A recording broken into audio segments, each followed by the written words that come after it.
Hey, Personal Finance.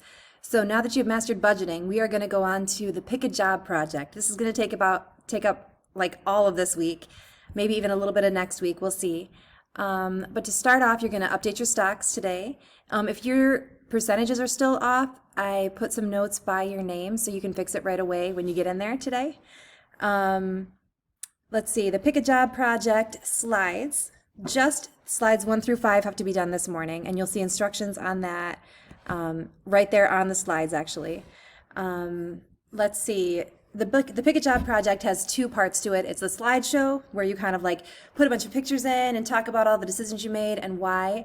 And then the other part is the spreadsheets, which is where you're actually working out a budget of how you're going to exist on the money that you would make in that job.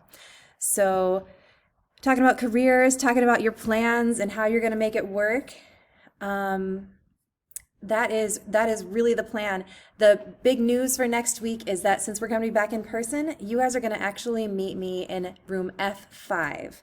That's the science classroom. It's where Mr. Armour's classroom was last year. Now it's my classroom, and it just makes more sense to me to have us all in there. So make sure that you plan to bring a Chromebook if you have one. And if you're working on a desktop computer, then I probably have Chromebooks here that I can loan out to you. We'll figure that out soon, okay? Anyways, Pick a Job. That's this week. We'll see you soon.